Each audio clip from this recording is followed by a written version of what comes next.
jangan berkerumun, jangan salaman, jangan berdekatan, jangan lupa makan yang bergizi, jangan lupa pakai masker, jangan menyentuh wajah, jangan lupa menjaga jarak, jangan lupa helm sendiri. Jangan lupa cuci tangan, jangan lupa cek suhu tubuh, jangan lupa vitamin, jangan lupa berolahraga, jangan meludah sembarangan, jangan lupa hidup sehat, jangan lupa membersihkan tubuh dan ganti baju. Jangan pesimis, jangan lupa berdoa, jangan kehilangan kreativitas, jangan pernah berhenti untuk belajar, jangan mudah menyerah pada keadaan. Mari kita galang disiplin dan kesadaran kolektif untuk tetap semangat. Kini saatnya beradaptasi menuju tatanan budaya baru.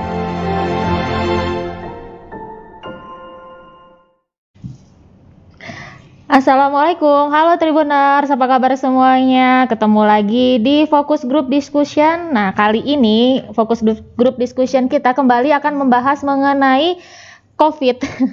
Nah, seperti yang kita tahu ya Tribuners ya, kasus positif COVID-19 di Indonesia ini terus bertambah ya, termasuk di Lampung itu juga terus bertambah. Hari ini bertambahnya sudah mencapai angka 72 kasus. Nah, tapi nih Tribuners ya, baru-baru ini ada semacam pemberitaan kalau setelah COVID-19 ini ada dampak lain yang dirasakan oleh si orang yang sudah sembuh dari COVID-19 ini. Nah, dampaknya itu seperti apa? Kita sudah bersama dengan Dr. Aditya, Ketua Ikatan Dokter Indonesia Cabang Bandar Lampung. Halo dok. Halo dokter. Halo Mbak Dini, halo Tribuners. Iya, lagi di mana dok? Masih di kantor. Masih di kantor ya dok ya, luar biasa dari pagi ya dok ya padahal ya. Iya. Iya. Nah, kita juga sudah bersama dengan psikolog Lampung, Mbak Dia. Halo Mbak. Halo Mbak Dini, halo semuanya Tribuners. Iya, saya manggilnya Mbak aja ya. Pak Dokter. Halo Ibu Dia. Udah saling kenal ya kayaknya ya? Belum.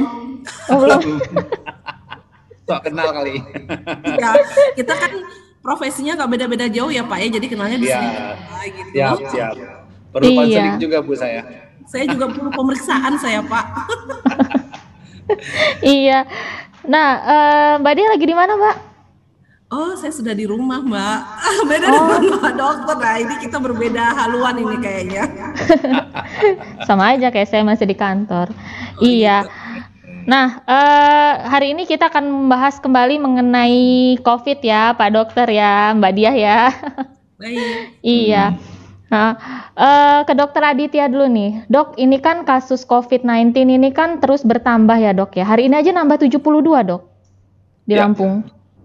Jadi hampir 3.000 ya? Iya, hari ini. Ya? Iya, hari ini nambah 72 dan ini ada kabar lagi kantor Inspektorat Lampung ditutup karena banyak pegawainya yang terinfeksi COVID, dok. Ya. Udah dengar, dok? Ya, klaster itu ya, klaster perkantoran nih jadinya. Nah, klaster perkantoran. Nah, dok, sebelum kita membahas mengenai dampak setelah COVID ini, dok ya, saya mau tanya dikit, dok. Ini nih, gimana sih, dok, dokter ini melihat kasus COVID-19 ini yang terus bertambah banyak setiap harinya ini, dok?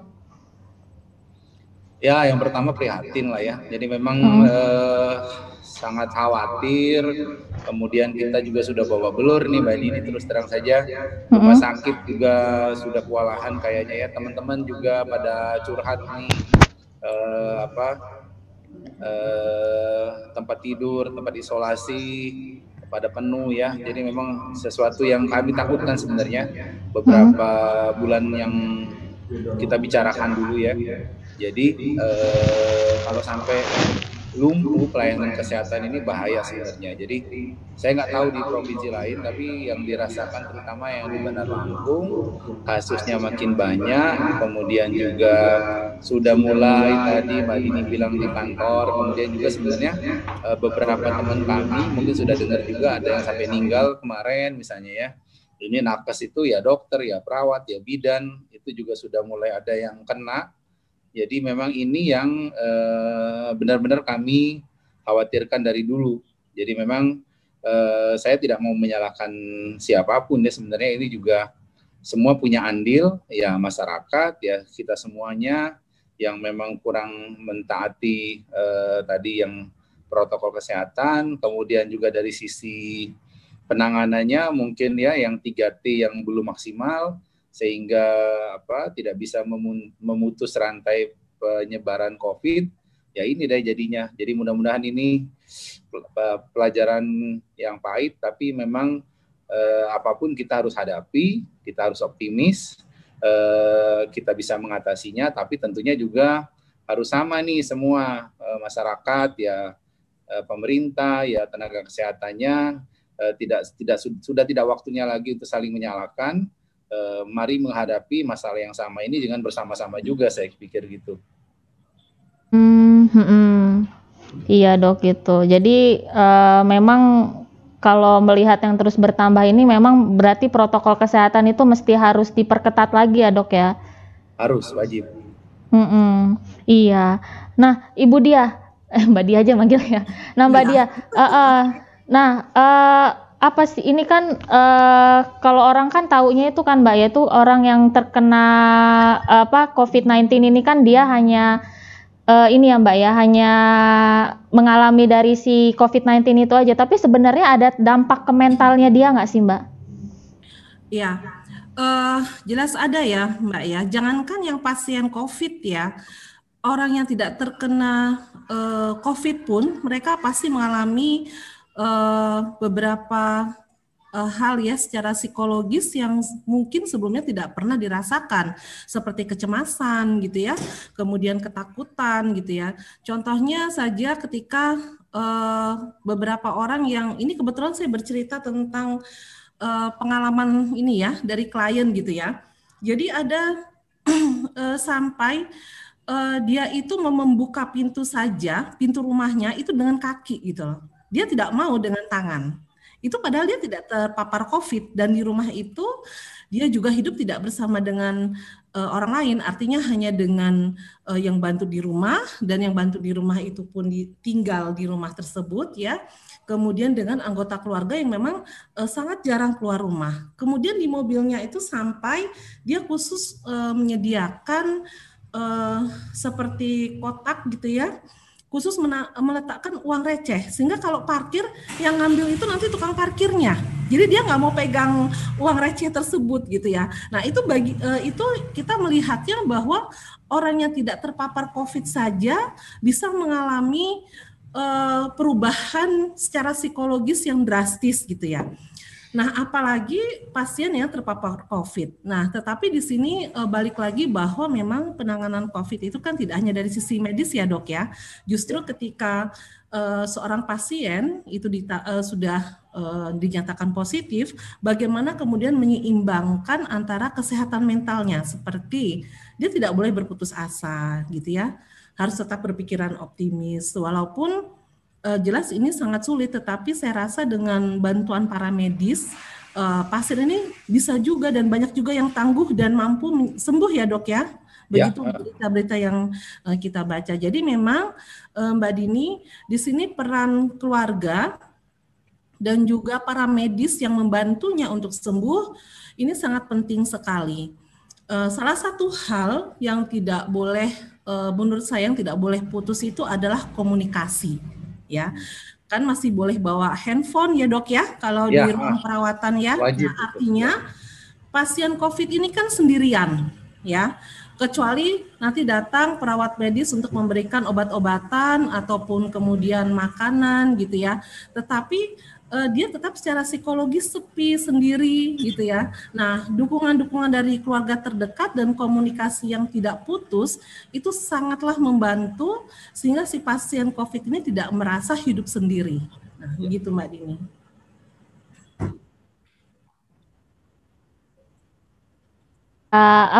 Tidak, mentalnya tidak terganggu lah ya Mbak ya selama dia berada di ruang isolasi itu ya Mbak ya. Intinya dia mendapatkan emotional support karena kita saja yang baik-baik saja ketika kita sendirian itu sangat tidak nyaman. Apalagi mereka yang sedang berjuang untuk melawan COVID-19 ini ya. Jadi di situ mereka sangat memerlukan support. Saya rasa dengan mental yang semakin kuat, kemudian emosi yang positif, maka imun pun akan meningkat. Ketika imun meningkat, maka pengobatan pun bisa berjalan jauh lebih baik ya dok ya? Ya. Itu. Nah, ya gitu. Nah, tadi kan kita sudah berbicara mengenai COVID-nya ya. Nah, kalau sekarang ini dok, Dokter Aditya, jadi saya ini kan belum lama ini membaca mengenai adanya post-COVID syndrome. Ya, yang artinya itu dia setelah dia sembuh dari COVID itu dia ada dampak lain itu tuh yang dirasakan oleh dirinya gitu loh, dari sisi kesehatannya dia, terus dari sisi mentalnya juga gitu kan. Nah, sebenarnya dok ya itu memang benar ya dok ya, ada dampak setelah yang dirasakan pasien itu setelah dia sembuh dari COVID-19 ini dok, yang disebut post-COVID syndrome ini dok? Ya, jadi memang saling mempengaruhi ya, tadi yang sudah dibilang oleh Mbak Dia tadi, bahwa nanti kalau nanti pun dia sampai recovery, sampai sembuh, nanti juga tetap peran orang keluarga yang nanti yang bisa menerimanya, kemudian lingkungan gitu ya, bahwa misalnya dia masih bisa beraktivitas seperti dulu lagi, itu juga kan perlu dukungan moral. Saya zaman sebelum revisi yang kelima ini, dulu kan ada SOP-nya itu pasien itu diisolasi sampai swab-nya itu negatif 2 kali berturut-turut. Itu saya tahu ada pasien itu sampai hampir 3 bulan tuh, 2 bulan lebih, karena dia sudah sembuh, sudah sehat, tapi karena memang aturannya itu swab-nya harus negatif baru boleh keluar rumah sakit, sehingga itu coba bayangkan kalau 2 bulan lebih sendiri gitu ya, kalau misalnya juga kurang tadi supply emosional yang positif dari keluarga dan sebagainya, itu akan sangat mengguncang kesehatan mentalnya ya. Nah, jadi juga nanti begitu dia pulang ke rumah, kemudian lingkungannya bagaimana menerimanya, apalagi misalnya nanti kalau dia seorang pekerja, dia mau bekerja, kantornya penerimaannya bagaimana. Saya lihat juga sekarang kan belum jelas ya, ada yang ya di revisi 5 itu sebenarnya kan kalau 10 hari, jadi 10 hari tanpa gejala, jadi tidak ada gejala apapun setelah diisolasi, sebenarnya pasien sudah boleh pulang, karena artinya dia memang sudah tidak COVID-nya itu tidak berpotensi menular lagi ke tubuhnya. Tapi kan masyarakat sendiri juga perlu disadarkan bahwa memang orang itu misalnya pulang harus tetap jaga protokol kesehatan, tapi kan yang proporsional gitu loh. Jadi mungkin 3M-nya tetap, tapi kan kalau misalnya dia sudah mulai mau beraktivitas, kemudian juga dia sudah mulai mau bekerja, mungkin ya harus ada semacam penerimaan gitu ya, penerimaan ya, tapi tentunya dengan yang baik, karena memang sebenarnya kalau orang pasien COVID pasca itu namanya survivor ya, jadi orang yang sudah sembuh itu punya antibody, malah dia sebenarnya kalau memang dia itu punya antibody dengan COVID yang dia infeksi, meskipun di beberapa laporan di beberapa dunia itu, beberapa negara, bahwa memang COVID ini bisa reinfeksi gitu ya. Jadi dengan virus yang mempunyai strain yang beda. Tapi kan sebenarnya itu kemungkinannya kecil gitu ya. Dan memang tidak banyak. Jadi penerimaan kita terhadap pasca COVID itu juga harus baik gitu ya. Kemudian juga harus tetap didukung. Kemudian juga karena kalau secara medis juga, kalau memang dia sudah tidak punya gejala lagi, artinya memang dia sudah sembuh dari sakit COVID-19 ini gitu loh Mbak. Iya, tapi dia ini nggak dok, kalau saya baca itu tuh dia itu tuh sempat dia tuh yang si post COVID syndrome ini, ya saya nggak tahu sih dok benar apa enggak. itu dia merasakan itu tubuhnya itu jadi kurang fit gitu, dia Nah, menjadi lemas gitu, terus dia menjadi mudah sakit gitu. Itu memang benar nggak sih dok kayak gitu? ya tergantung apanya ya. Tadi mungkin nanti Mbak Dia deh yang bisa ini. Jadi Hmm. kan kita sudah bisa bilang bahwa dia sehat. Jadi dia juga dikasih keyakinan bahwa dia sudah sehat. Tapi kan sehat itu kan bukan suatu yang bukan suatu yang stagnan ya. Jadi sehat itu kan ada turun naiknya ya, turun naiknya. Kita sendiri kan yang tidak kena COVID kan sebenarnya juga kurvanya itu kan kadang ngerasa sehat sekali gitu ya, mungkin agak sedikit gitu kan, kurang fit dan sebagainya sampai benar-benar sakit. Jadi sebenarnya kurva itu juga akan akan dialami orang pasien COVID itu. Jadi tapi kan dari image, dari bayangan dia sendiri kayak trauma gitu. Kalau jadi dia sudah mulai, meskipun nanti bukan infeksi COVID kan dia selalu nanti takutnya menghubung-hubungkan itu dengan penyakitnya yang dulu. Nah ini juga kita harus tetap support juga ke dia gitu ya, tetap berperilaku sehat, kemudian juga menjaga pola hidup bersih dan sehat gitu kan, juga lingkungannya juga bisa menerimanya dengan baik gitu juga, sehingga kita harapkan kondisi kesehatan fisiknya itu juga meskipun mungkin tidak benar-benar 100%, namanya orang habis sakit ya. Orang habis sakit itu kan perlu semacam recovery, itu kan pemulihan yang yang baik fisik maupun mental, tentunya adalah proses recovery itu. Jadi tergantung dianya juga sih, bagaimana menjaga pola kesehatannya, kemudian juga menjaga PHBS-nya, makanannya, istirahatnya gitu. Dan yang tidak kalah penting itu masalah mindset-nya sendiri. Jadi dia punya keyakinan bahwa dia sudah sehat, dia sudah sembuh, apalagi misalnya juga lingkungannya tidak ada yang resisten, tidak ada yang membuat jarak dan sebagainya. Tentunya proses recovery yang benar-benar sembuh total itu akan makin cepat gitu. Itu Mbak Dini. Iya, tapi mungkin nggak dok setelah dia sembuh dari COVID itu dia bisa tertular lagi dok COVID yang kedua kalinya? Iya, tadi saya bilang itu saya pernah ikut webinarnya juga, kemudian juga ada beberapa jurnal di Cina, kemudian di Korea ya, di Jepang, ada yang namanya reinfeksi. Ternyata kan virus corona COVID-19 ini kan punya sifat yang bisa bermutasi. Jadi punya susunan gen yang berbeda. Kalau nanti dia bisa bermutasi itu, dia tentunya akan mereinfeksi lagi orang yang terinfeksi virus yang kemarin misalnya. Tapi itu nggak banyak, sedikit misalnya ya. Kemudian juga biasanya pengalaman kita yang dulu mengajarkan seseorang yang sudah terinfeksi virus tertentu, kalaupun dia kena reinfeksi lagi, biasanya dia tidak berat. Jadi memang harusnya ya itu yang kita beri semangat ke dia. Sebenarnya kalau beberapa tempat juga pasien-pasien pasca COVID ini kan bukan dimanfaatkan ya. Jadi dia bisa mendonorkan plasmanya untuk pasien-pasien yang berat, yang namanya plasma konvalesen. Jadi diambil plasmanya itu kemudian ditransfusikan ke pasien yang kritis gitu.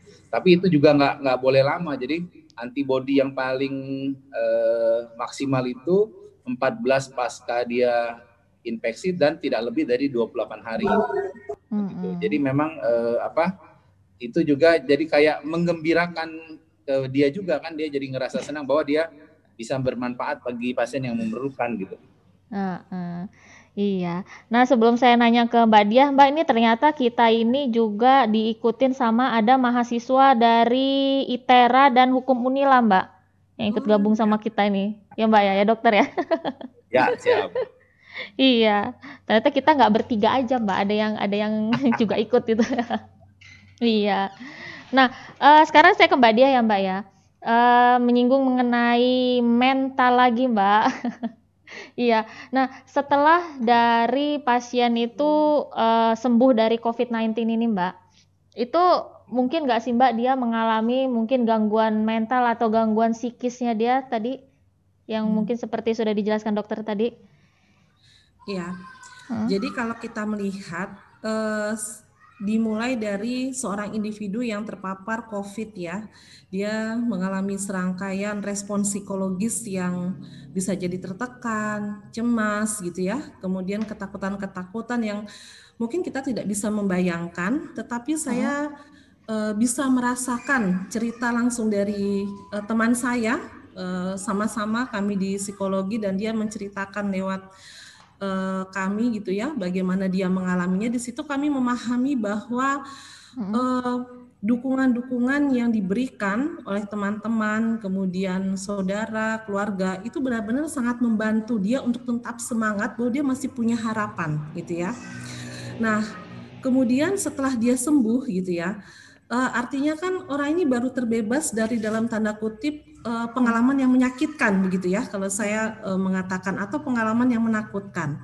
Nah kemudian dia berusaha kembali dalam kehidupan normalnya kan, bagaimana kemudian dia bisa beraktivitas dengan normal, diterima kembali di lingkungan pekerjaannya dengan normal ya, kemudian oleh masyarakat sekitar juga. Tetapi ini kan tidak mudah gitu ya, belum lagi dia mungkin juga mengalami konflik di dalam dirinya. Konflik apa? Bener nggak sih saya ini sudah sembuh banget gitu kan?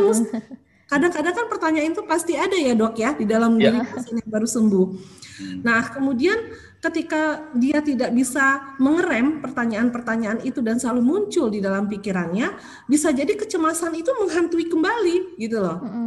Ketika dia tidak bisa memutus rantai rasa cemas, bisa jadi dia ngedrop. Sebenarnya mungkin dia tidak kena COVID gitu kan, tetapi karena kecemasan yang terlalu berlebih sehingga daya imunnya menurun, dia merasa waduh saya terserang lagi nih. Nah sehingga apa gitu ya yang harus dilakukan. Yang pertama yang jelas mengimbangi dengan informasi yang positif. Ini sangat penting sekali. Jadi ibaratnya begini, kalau Anda putus cinta nih, misalkan Mbak Didi, semoga belum pernah ya, gitu. Yang Anda dengar itu selalu lagu patah hati, gitu ya. Perasaan Anda bagaimana? Semakin ya, galau. Semakin larut, semakin galau. Tapi kalau Anda mencoba menyimak video motivasi, misalkan seperti kenangan itu tidak perlu dilupakan, tetapi jadikan pelajaran gitu ya. Atau laki-laki itu nggak cuma hanya satu, tetapi banyak yang lainnya, itu seperti apa? Maka pasti akan ada harapan, ada penyeimbang. Nah begitu pula pasien-pasien yang sudah sembuh, dinyatakan sembuh dari COVID ini, mereka juga pertama itu harus mendapatkan informasi yang seimbang. Karena informasi yang kita dapatkan itu akan sangat mempengaruhi bagaimana pikiran yang ada di dalam diri kita.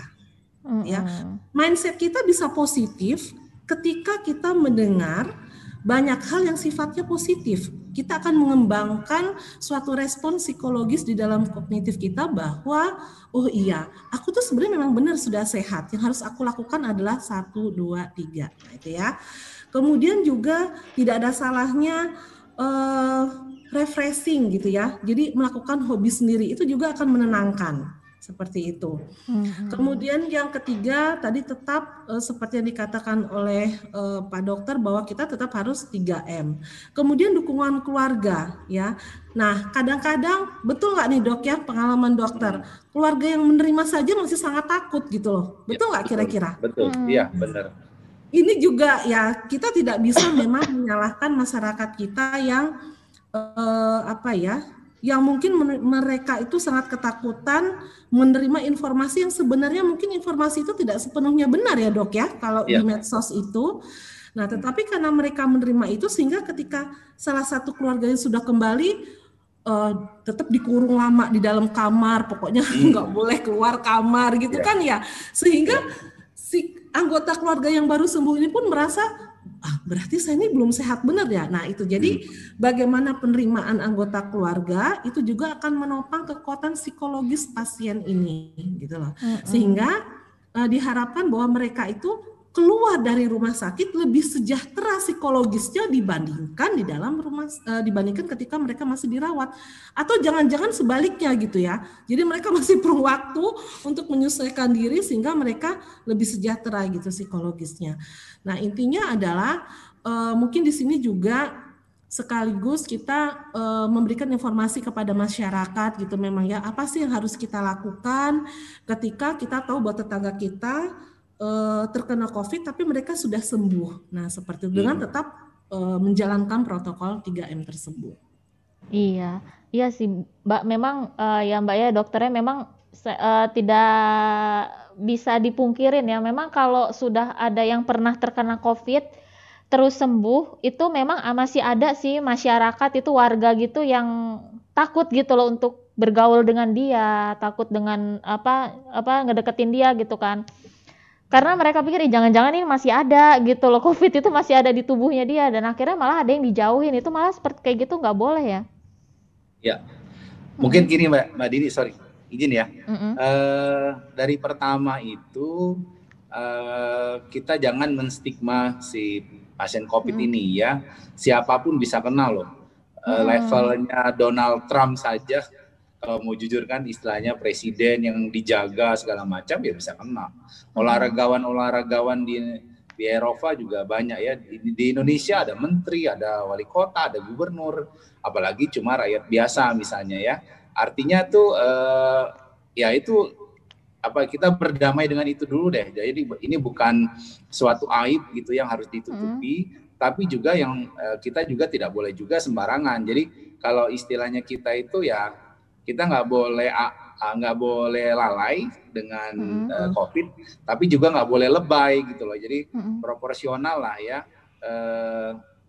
Jadi memang meletakkan pasien-pasien COVID itu di tempatnya yang memang yang semestinya, jadi gitu ya. Apalagi itu yang revisi kelima dari Kemenkes itu bukan sesuatu yang yang tiba-tiba, itu juga ada kajiannya, ada pengalaman kan. Bayangkan saja tuh Mbak Dini, jadi standar pengobatan COVID itu dalam waktu 8 bulan sudah direvisi 5 kali, bayangin tuh. Nggak pernah ada itu kan, kalau pengobatan yang penyakit-penyakit misalnya kayak TB lah, itu butuh bertahun-tahun baru ada revisi dan sebagainya. Tapi kan ini kita diajarkan sama COVID ini kan juga kita tidak tinggal diam gitu loh. Jadi pengalaman dari negara, mereka sering sharing ya. Alhamdulillah kan webinar, kalau kita mau menambah pengetahuan itu banyak sekali ya, segala macam lah. Jadi masyarakat juga jangan cuma nerima dari satu media saja, jadi ya.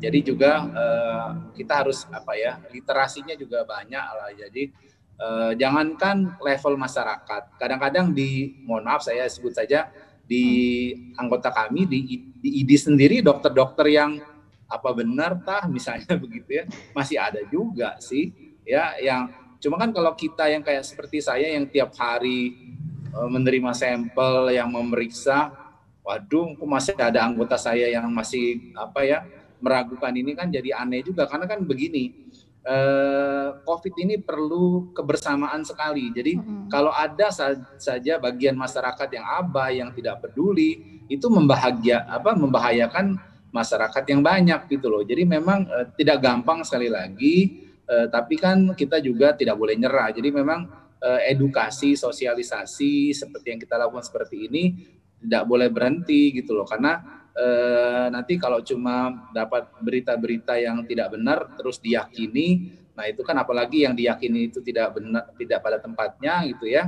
Nah, itu juga akhirnya kan menimbulkan masalah-masalah yang baru. Jadi sekali lagi memang harus seimbang, tadi saya setuju kata-katanya, seimbang, jadi proporsional tentang edukasi masalah COVID ini. Sekali lagi tadi saya sebutkan, nggak boleh lalai tapi juga nggak boleh lebay dengan COVID-19 ini Mbak Dini. Iya. Nah Mbak Diah ini pernah nggak Mbak ada menemukan itu, Mbak Diah ini kan psikolog ya Mbak ya, pernah nggak sih ada yang konsultasi sama Mbak gitu, dia pasca dia terkena COVID itu dia sudah sembuh terus psikisnya terganggu gitu Mbak, ada nggak Mbak?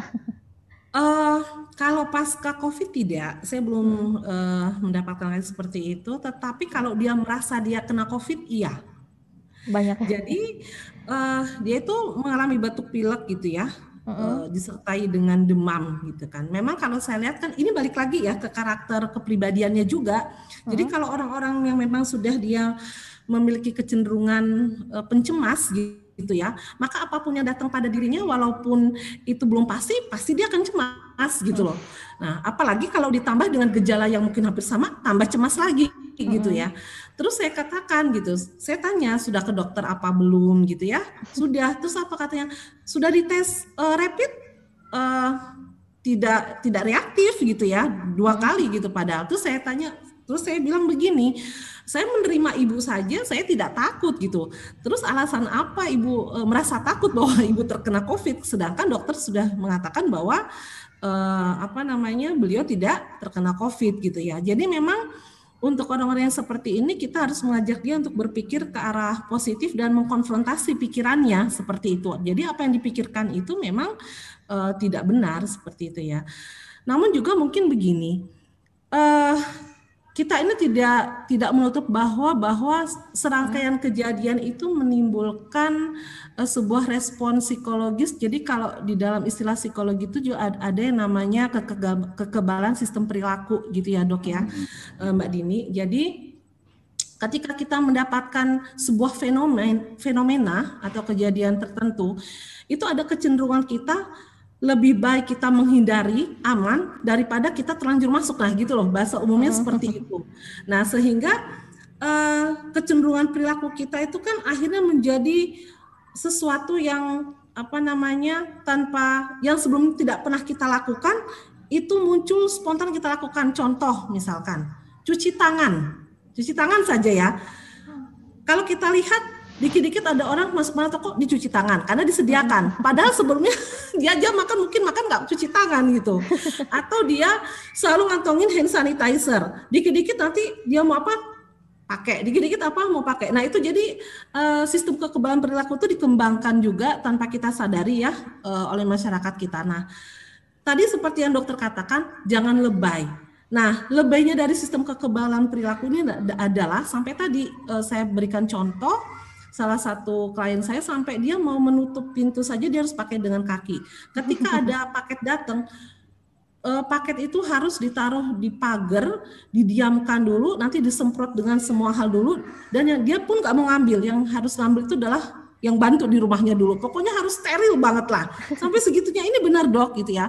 Sampai dia mau menghidupkan saklar lampu itu harus pakai tisu. Padahal saklar lampu dalam rumah gitu kan. Bukan saklar lampu luar rumah gitu loh.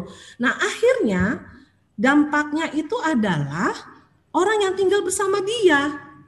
Nah kebetulan yang tinggal bersama dia ini kecenderungannya adalah pencemas, akhirnya mengalami insomnia, nggak bisa tidur. Nah ini kan panjang ceritanya kalau sudah begini. Nah, ya akhirnya memang perlu sekali Dok, ini kita masyarakat ya diedukasi ya kita untuk bagaimana kita, mungkin pemerintah nggak kurang-kurang juga, tetapi mungkin ada semacam informasi dalam tanda kutip yang memang itu bisa membuat suasana psikologis kita ini menjadi tetap waspada, tapi juga tidak terlalu takut. Nah, seperti itu. Mungkin begitu Mbak Dini ya. Juga tadi disinggung juga bagaimana kita menerapkan protokol. Nah, ini sebenarnya yang sekaligus mau saya singgung di sini adalah kalau kita melihat anak-anak libur sekarang ya, Mbak Dini dan Dr. Adit ya. Ini kan apa yang kita lihat di lingkungan kita, kira-kira anak di dalam rumah atau di luar rumah? Di dalam rumah. Di luar rumah kalau di tempat saya. Main bola, main layangan, main sepeda gitu ya. Dan tidak pernah pakai masker. Nah, artinya di sini apa? Keberfungsian orang tua ya, kalau saya melihatnya gitu loh.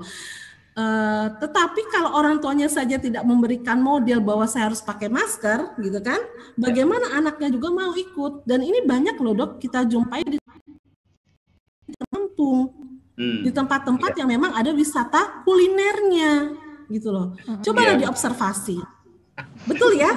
Nah ini menjadi satu keprihatinan sebenarnya gitu. Jadi mungkin saja wajar saja ketika mungkin tadi secara medis angka kasus di Bandar Lampung ini tanpa kita sadari itu meningkat dengan drastis. Setiap saya lewat daerah tertentu, ya, kadang mau berangkat ke kantor, itu kalau sudah sore enak saja, pokoknya udah kayak pasar malam, kayak nggak terjadi apa-apa. Tapi begitu ada satu kejadian baru heboh. Nah seperti itu. Jadi ini yang memang kita tidak bisa mungkin ada penegakan reward dan punishment inilah yang memang mungkin harus tetap dilakukan sehingga masyarakat bisa tetap aware, tetapi juga mereka juga juga tidak dalam ketakutan yang terlalu berlebihan. Seperti itu, Mbak. Iya. Kalau ketakutan yang terlalu berlebihan itu mungkin nggak sih Mbak nanti itu dia bisa mengalami jadinya mengalami gangguan jiwa gitu Mbak? Kalau ekstrim sampai gangguan jiwa mungkin tidak ya, tetapi kalau seperti pasien saya tadi, seperti klien saya tadi itu dia sampai insomnia ya mungkin saja. Nah sekarang kalau dia misalkan sudah mengalami gangguan tidur, dia tidur sudah tidak bisa teratur, dia hanya bisa beberapa jam saja dan itu pun sangat sulit.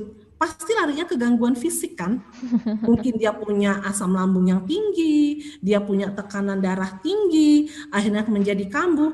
Nah kemudian daya tahan tubuhnya menjadi turun gitu ya. Nah panjang ceritanya kalau sudah begitu kan.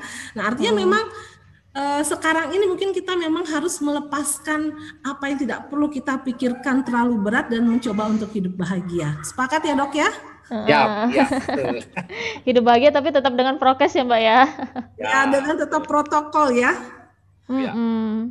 Iya. Nah kalau dari Dokter Aditya nih sendiri dok, iya tuh gimana ini dok? Apa kemarin tuh kan kalau saya nggak salah dengar itu kan dokter itu kan sempat ngomong, ternyata itu tuh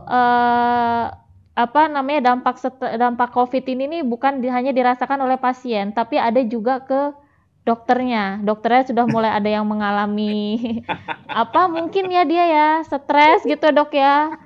Iya, kemarin dokter Adi sempat ngomong kayak gitu Mbak. Emang gitu dok ya? Ini jadi masyarakat gitu. Jadi takut loh dok.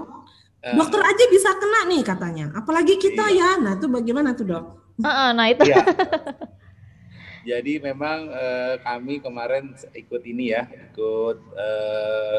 webinar dari PBID, ternyata ini aku harus jujur nih ke Mbak Dia sama Mbak Dini juga nih. Teman-teman sejawat kami yang kena COVID itu ternyata banyak juga yang tidak saat kerja gitu loh. Jadi tidak saat bekerja di rumah sakit. Nah, jadi ada bukan fenomenal lah. Jadi kita nggak bisa bilang itu klaster rumah sakit ya. Jadi kalau di rumah sakit dia disiplin banget, pokoknya APD dan segala macam itu dia pakai gitu ya. Nah, begitu dia pulang nanti misalnya pergi kemana, ada juga dokter yang sudah mulai mungkin awalnya mungkin untuk refreshing, misalnya ke kafe ya kemana gitu kan. Nah itu bisa lalainya di situ. Jadi memang kemarin juga saya setuju tadi omongannya Mbak Dia, kami juga sudah menghimbau lah ke teman-teman itu ya, kita ini kan role model lah ya, jadi dokter-dokter ya ditahan dulu lah. Memang capek loh Mbak Dia, kami kan sudah apalagi teman-teman yang setiap hari pakai hazmat gitu ya. Betul. Aduh itu, jadi saya tuh sampai cerita, ini saya rambutnya gondrong, tiap hari pakai sampo, pulang ke rumah mandi dulu, nanti kalau ada apa-apa ya mandi lagi gitu kan. Sementara mau nyukur aja jadi takut misalnya kan. Jadi karena kita memang jadi kayak parno lah jadi dengan begitu. Jadi memang sekarang kita himbau juga, jadi teman-teman ya tahan diri ya. Sampai kapan misalnya kan, ya ini kan ada harapan sebenarnya, harapan baru ya, kita selalu begitu. Mudah-mudahan nanti Desember bakal ada vaksin misalnya ya. Tapi sudah teruji ya dok? Insya Allah. Jadi ini biar nggak ini juga, karena saya juga sering ditanya. Jadi ya kita sangka baik lah sama pemerintah. Jadi nggak mungkin dia mencelakakan rakyatnya sendiri gitu ya. Kemarin saya juga ikut itu karena wajib gitu mendengar langsung dari Bio Farma. bahwa yang relawan itu ya, relawan ada 1.200 orang itu juga semuanya dalam baik-baik saja gitu ya. Kemudian juga nanti akan ada evaluasi sebelum karena kan yang disuntik duluan kami nih Mbak Dia. Oh gitu. Oh gitu ya dok ya. yang jadi kelincinya kan nakes nih. Jadi teman-teman baru juga tahu, pada. dok. Jadi kita ya tapi kan ya nanti kan akan dibikin. Jadi gini, akan ada jaminan dari pemerintah sebelum disuntikan gitu. Akan ada laporannya, silakan dikritisi gitu kan. Kemudian juga ada prosedur-prosedur yang akan dijelaskan gitu ya. Mungkin kan kita juga jangan terlalu gimana kan, vaksin itu kan kita sudah kenal lah ya. Kita misalnya kalau kami dokter itu rata-rata kalau yang kerja di poli itu setiap tahun kita vaksin sendiri influenza gitu ya. Kemudian kalau mau umroh, mau haji kan ada vaksin meningitis misalnya gitu kan.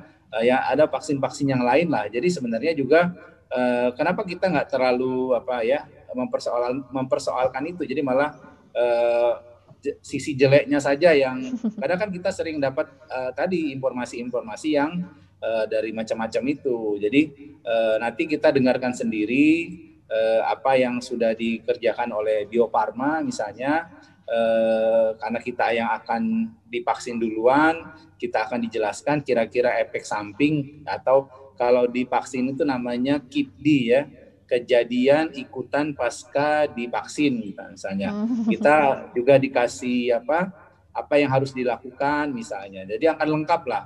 Setelah itu nanti pemerintah minta tolong kita juga tenaga kesehatan untuk membantu memvaksin masyarakat yang lain. Jadi ya kita yang duluan ini ya, yang tentunya akan ada akan ada penjelasan yang inilah yang lengkap untuk kita terima gitu Mbak Dini. Iya dok, itu dokter mukanya hilang dok. Iya ya, kenapa ya? Wajahnya nggak kelihatan dok. Iya, gelap dok. Ini sudah. Iya. Tadi kesentuh ini. Iya mungkin nggak sengaja tadi kesentuh tangannya ya. Iya. Iya. Nah ini dok. Pesan dari dokter nih dok ya, baik untuk untuk orang-orang yang belum terkena COVID, jangan sampai lah dok ya terkena COVID. Ya ketutup lagi kameranya itu. Iya. Iya. Nah, ya mungkin dokternya ada gangguan. Halo dok, iya. Iya. Jadi kalau saya gimana gini, dok? Ya jadi yang gini dok. Yang pesan dokter untuk pasien yang orang yang belum terkena COVID, jangan sampai lah terkena COVID. Dan yang sudah terkena COVID itu apa yang harus mereka lakukan supaya tubuh mereka itu tuh betul-betul sehat, supaya tidak tertular COVID gitu, dan supaya tidak tertular penyakit-penyakit lainnya yang bisa, dan supaya daya tahan tubuhnya tuh tetap kuat dok. Ya, ketutup lagi. Ini ada telepon yang masuk, biarin. Karena saya pakai telepon. Jadi gini, yang pertama sih memang kan kita harus melaksanakan porsi kita masing-masing ya. Kalau masyarakat itu kan 3M, kalau pemerintah itu 3T gitu ya. Jangan dibolak-balik nih. Jadi masyarakat ya patuhlah dengan 3M itu, apalagi sekarang yang ditambah satu lagi yang menjauhi kerumunan ya. Jadi memang sebisa mungkin menghindari hal-hal yang memang yang kita sudah hafal bersama lah ya. Yang kedua, bagaimana caranya menjaga imun itu tetap baik ya. Jadi misalnya dengan istirahat yang cukup, makan makanan yang bergizi ya, misalnya yang tidak kalah pentingnya itu mempunyai pola pikiran yang selalu optimis, selalu baik, sehingga kita juga lahir batin kita sehat gitu loh. Nah, kemudian kebiasaan itu kita coba tularkan juga ke yang paling kecil ya, dari lingkungan kita, keluarga kita ya.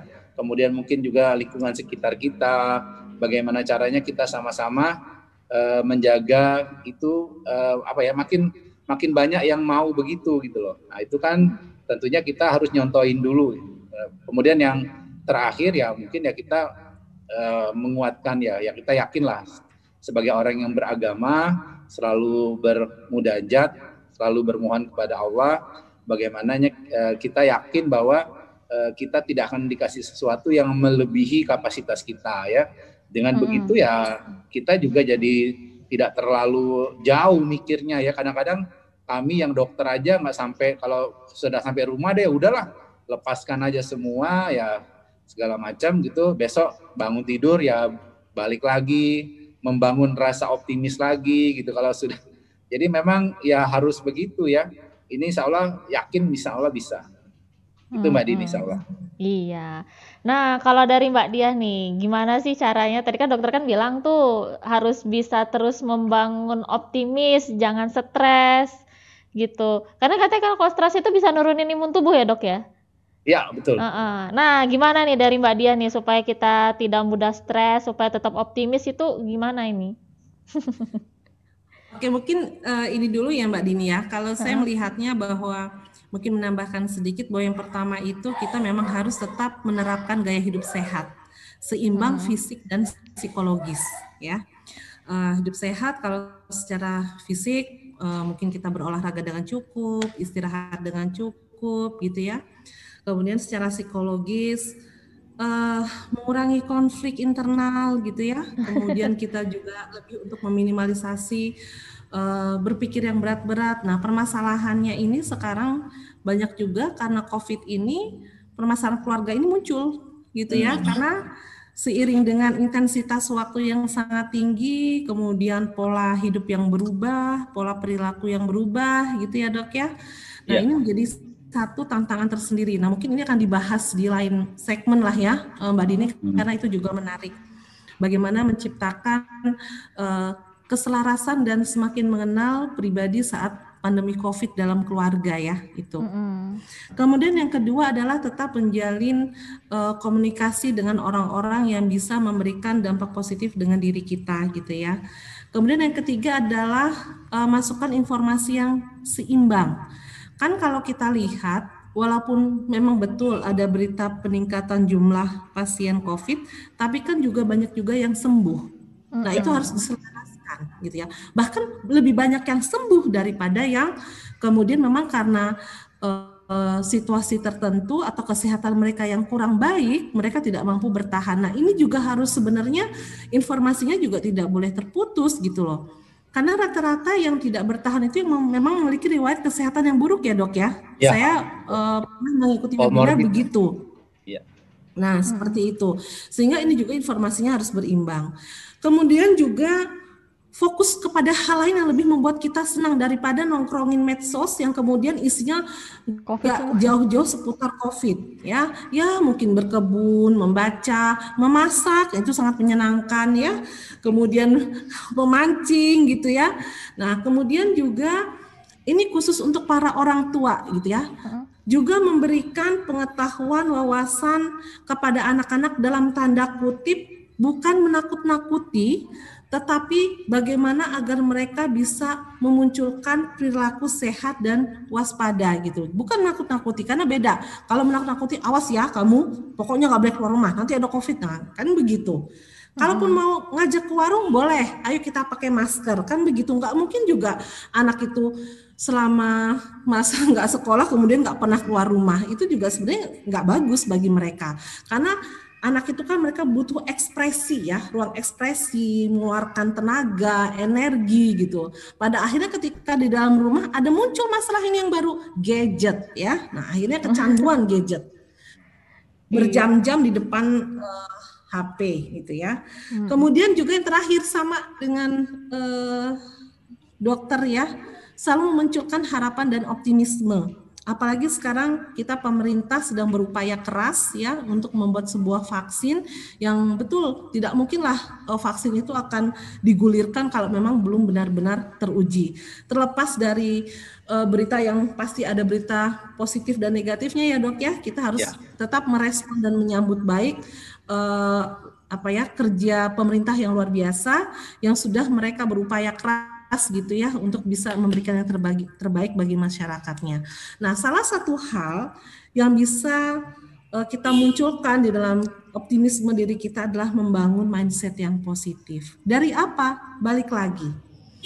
Kalau kita selalu mendengar informasi yang negatif, maka hal-hal negatiflah yang akan terinternalisasi. Tetapi kalau kita berusaha menengok hal-hal yang positif, maka aura positif itu bisa muncul di dalam diri kita. Karena informasi ini memiliki pengaruh yang luar biasa. Ya, satu statement itu kalau sekarang menjadi viral di medsos, dampaknya ya, Mbak Dini. Iya memang. Ahli di bidang media massa tuh ya, dokter begitu ya, satu statement aja keluar. Nah, sehingga kembali lagi bahwa ayolah kita sebagai masyarakat, kita harus sejahtera secara psikologis, kita harus sehat secara fisik. Mari kita imbangi diri kita dengan melihat hal yang jauh lebih positif dengan menerima berita-berita yang lebih baik. Begitu Mbak Dini? Iya, panjang sekali. Oke Dok, sebelum saya tutup ya, sebelum saya tutup Dok, ada yang mau dokter sampaikan Dok? Cukup kayaknya, makasih Cukup, banyak. ya? Selalu tetap optimis, yakin kita bisa melalui ini dengan baik, insya Allah. Iya, kalau Ibu ada yang mau disampaikan? Ibu lagi, Mbak lah. Ya Mbak, ada yang mau disampaikan Mbak sebelum saya tutup Mbak? Dibilang panjang, jadi udah cukup ya Dok ya. Iya. Udah dibilang panjang tadi. Ini yang mancing-mancingnya ya. Panjang. Iya. Iya. Oke, Dokter Aditya, Mbak Dia, makasih banyak ya atas waktunya. Ya, sama-sama. Sama. Iya, makasih banyak. Iya, makasih banyak ya sudah meluangkan waktunya. Thank you. Jangan bosan ya, Dokter Aditya Siap. terutama Ya. itu yang Makasih sering. banyak Mbak Dia. Keren. Terima kasih banyak Ya. Pak. Dadah. Iya, Makasih, Mbak. oke. Izin, Ya, Mbak, terima ya. kasih banyak Dokter. Yo. Terima kasih Mbak. Dan terima kasih juga untuk mahasiswa yang sudah ikut hari ini. Oke, terima kasih dari obrolan kita seputar COVID. Semoga obrolan bermanfaat. Sampai jumpa lagi. Assalamualaikum. Kalau Anda berada pada satu ruangan dengan jarak yang dekat, maka Anda tidak boleh melepas masker atau menggunakan masker yang tidak sesuai dengan ketentuan. Banyak yang memakai masker digantungan begini.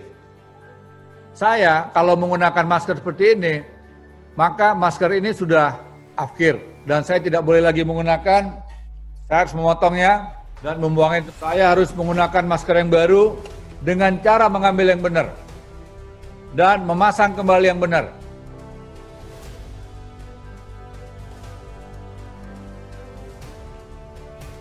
Ketika saya melepas masker, maka saya harus menggunakan yang benar. Beri contoh. Contoh suri teladan. Kita harus bisa menjadi contoh. Kita sudah disiplin saja, belum tentu kita aman dari COVID. Apalagi kalau kita mengabaikan protokol kesehatan.